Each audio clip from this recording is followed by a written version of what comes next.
এই মুহূর্তে school college ছাত্রছাত্রীদের জন্য বিরাট খুশির খবর। একটানা 5 দিন বন্ধ থাকবে রাজ্যের সমস্ত স্কুল কলেজ, এমনটাই জানা গেছে বেশ কিছু প্রতিবেদন ও সংবাদপত্রে। তো কবে থেকে কিসের জন্য কার্যকর হবে এই ছুটি, বিস্তারিত তথ্য আলোচনা করব এই ভিডিওতে। কাজে এই ভিডিওটি ভালো লাগলে লাইক করবেন এবং যদি এই চ্যানেল নতুন তাহলে অবশ্যই এই চ্যানেলটিকে সাবস্ক্রাইব করে রাখবেন। তো দেখো, আগস্ট মাসের শেষ সপ্তাহে উৎসবের আবহে দারুণ সুখবর স্কুল পড়ুয়াদের জন্য। বিভিন্ন উৎসব ও সাপ্তাহিক ছুটির সমন্বয়ে মাসের শেষ ভাগে টানা ছুটির সুযোগ তৈরি হয়েছে। 25শে আগস্ট থেকে শুরু করে মাসের শেষ পর্যন্ত বেশ কিছু গুরুত্বপূর্ণ ধর্মীয় ও সামাজিক উৎসব উদযাপিত হতে চলেছে। মাঝে মাত্র একদিন বাদ দিলে এবং শনি রবিবারের স্বাভাবিক ছুটি যোগ করলে পড়ুয়ারা প্রায় টানা 5 দিন পর্যন্ত ছুটির আনন্দ উপভোগ করতে পারবে। এই সংক্রান্ত ছুটির বিজ্ঞপ্তি ইতিমধ্যেই জারি হয়েছে।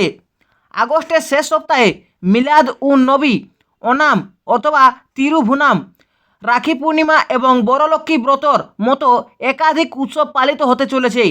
ভারতের বিভিন্ন রাজ্যে আঞ্চলিক গুরুত্ব অনুযায়ী এই উৎসবগুলির ছুটি নির্ধারিত হয়। 25শে আগস্ট মঙ্গলবার নবী দিবসের এই বিশেষ দিনে পশ্চিমবঙ্গ সহ দেশের বিভিন্ন রাজ্যের সমস্ত সরকারি ও বেসরকারি স্কুল কলেজ বন্ধ থাকবে। 26শে আগস্ট বুধবার তিরুভনম বা ওনাম উৎসব। দক্ষিণ ভারতের অন্যতম প্রধান উৎসব ওনামের মূল দিন তিরুভনম উপলক্ষে বিশেষ করে কেরালায় স্কুল কলেজ ও সমস্ত সরকারি প্রতিষ্ঠানে ছুটি ঘোষণা করা হয়েছে। 28শে আগস্ট শুক্রবার রাখি পূর্ণিমা ও বড়লক্ষ্মী ব্রত।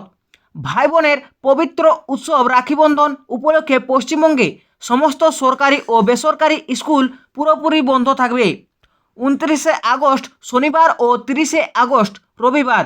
29শে আগস্ট শনিবার অধিকাংশ প্রাথমিক ও উচ্চ মাধ্যমিক স্কুলে ছুটি থাকে অথবা অর্ধ দিবস থাকে।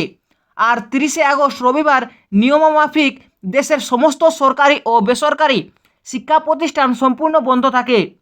এক নজরে ছুটির তালিকাটি লক্ষ্য করলে দেখা যাচ্ছে 25শে মঙ্গলবার এবং 26 বুধবার উৎসবের ছুটি। মাঝখানে কেবল 27 বৃহস্পতিবার স্কুল খোলা থাকবে।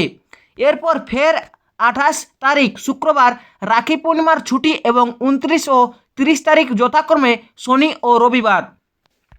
ফলে ছাত্রছাত্রীদের কাছে এটি একটি দীর্ঘ ছুটির মতো আবহ তৈরি করেছে।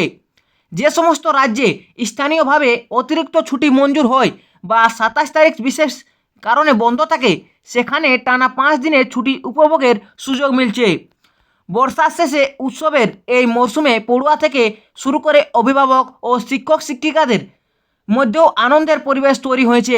অনেকেই এই দীর্ঘ ছুটির ফাঁকে ছোটোখাটো পারিবারিক ভ্রমণেরও পরিকল্পনা সেরে ফেলেছেন। তো এ ছিল রাজ্যের স্কুল ও কলেজ ছুটি নিয়ে সমস্ত রকম অফিসিয়াল আপডেট। তো অবশ্যই তোমরা জেনে গেছো কবে থেকে কিসের জন্য 5 দিন ছুটি থাকবে। তো যদি তোমাদের এই ভিডিওটি ভালো লেগেছে তো অবশ্যই লাইক করবে এবং যারা এই চ্যানেলটিকে এখনও পর্যন্ত সাবস্ক্রাইব করে রাখুনি তারা অবশ্যই এই চ্যানেলটিকে সাবস্ক্রাইব করে পাশে থাকা বেল নোটিফিকেশন অল সিলেক্ট করে রাখবেন।